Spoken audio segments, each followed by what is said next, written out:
Hello beautiful people, welcome to the channel, The Witchy Goth here, hope you're doing well. Today's video, just a quick one about my race that I did yesterday. I want to thank every single person who congratulated me, who spurred me on, who gave me the courage to and the resilience to actually do it. It says finisher, let me see that, it says finisher. That's the Derbyshire Dales trail that I did. I'm so proud of this medal. It's the biggest one I've ever had, so I'm really proud of it. That sounded rude, didn't it?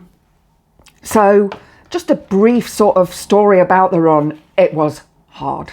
It was way more difficult than I had anticipated. And I realised that I definitely have not done enough hill training. It was 9.4 kilometres and the elevation was 274 metres.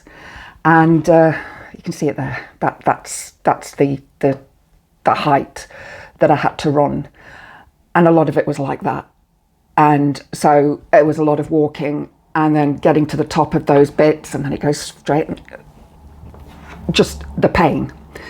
I have just done a recovery run, only a 3.78 kilometre run today. Just to keep my legs going. A bit of a hamstring problem on my left leg, but it'll go, it'll work itself out. I have given myself a massage and you know, before I went out today, and I will do in a little while as well. So I came 80th out of 82 people. So I didn't finish last. I thought I'd finish last. My time was 1 hour 44 minutes, 0.44 seconds. And I had actually said to a lady that was next to me before we started, we were warming up together and we were chatting. And she said, how you know, do you think you're going to do it? And I said, well, I'm sort of hoping for 140 to 150 minutes. And you? And she's like, an hour. I'm like, oh, you can see, I mean, she was super fit. She was, you know, and she did it in 55.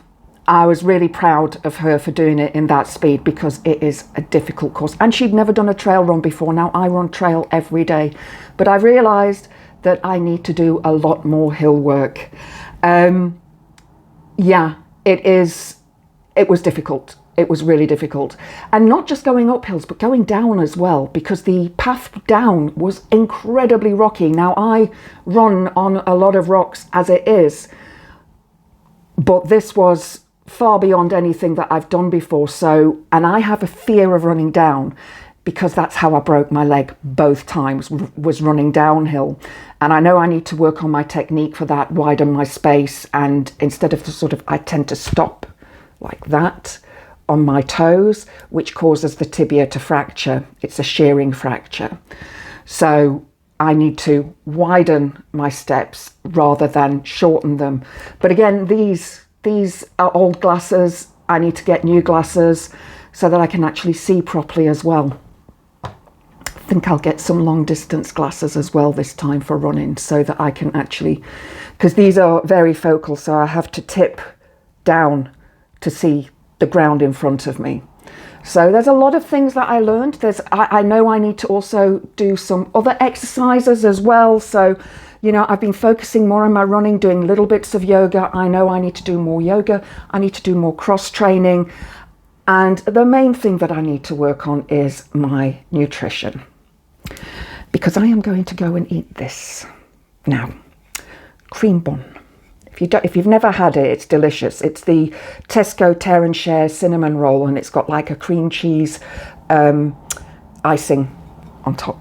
316 calories, but I've made 374 calories with my run today. So a little bit of a deficit there, but I should be having, when I come back from my run, I should be having fruit and yogurt with some oats or some salad and some protein and not cake. But I have a sweet tooth. As you know, I do drink my drinks as I run. I had my bladder yesterday, my bladder pack on my backpack with a litre of Science in Sport powdered drink, which was orange yesterday. That is lemon and lime, which is why it's clear that orange is a slightly orange colour. Also had my gels with me, which I used. I should have used one more gel. I think that would have given me the extra bit of strength that I needed for the finish, because that finish was, I was slow. I didn't sprint to the end like I normally do. So I was a bit disappointed with myself there, because if I had have run the whole of the flat route, I would have cut my time to probably 1:42. So, but these are all lessons learned. It's my first one of these specific races. There's more that I need to do. A lot more training, like I said. I mean, I live halfway on a hill, so I need to start running up and down, up and down, up and down, which I hate. They call it fartleks. I hate doing it, but it's the only way I'm going to get the actual training that I need.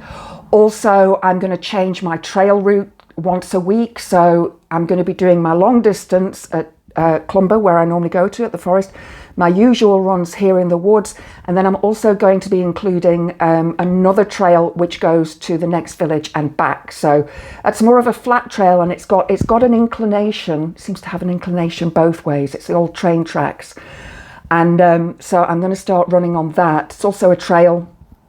So hopefully that will help me a little bit in the future, including a few more weights, including a few more leg exercises, as I say, using my cross trainer, including more yoga, definitely on the strength side of yoga, and just doing more hill training. So I just want to say thank you once again to everybody who supported me, everybody who's given me thanks. And I tell you something, this was a really, really well organized race as well. Really well organized, fantastic organizers, fantastic stops on the way. They had jelly babies, but I can't eat when I'm running. So that's why the gels I have are liquid. So I can just sort of, you know, there's no chewing involved, but I just want to say that they are brilliant. It's Run Rebel UK. Where is it? It's on here somewhere. Run Rebel UK. Got a nice little gift pack afterwards as well, with some coffee bags, which I'm going to go and have now with my bun, and some little corn things, which I don't really know if I like or not, and some other bits and bobs as well, which was really nice. But yeah, will I do it again? Yeah, I will. I'm going to book on for it for next year. I am going to train harder, and I'm hopefully going to do it in a much faster time. So yeah, I am going to do it again. I'm absolutely bonkers, but hopefully I'm doing Carsington Water later on this year, and then there is one at Thoresby Hall Park, which is it's a wild deer one. And I think there's also one at Sherwood Pines, which I'm also considering doing. It depends on the cost, because obviously you've got to pay entry fee, because it covers the race. It covers all the people that you know, the marshals, all the people that help you. The photos are still coming, so hopefully there'll be some of me that I can get and I can, you know, then put on my channel, so you'll see them. And again, thank you to everybody. Blessed be. Mwah.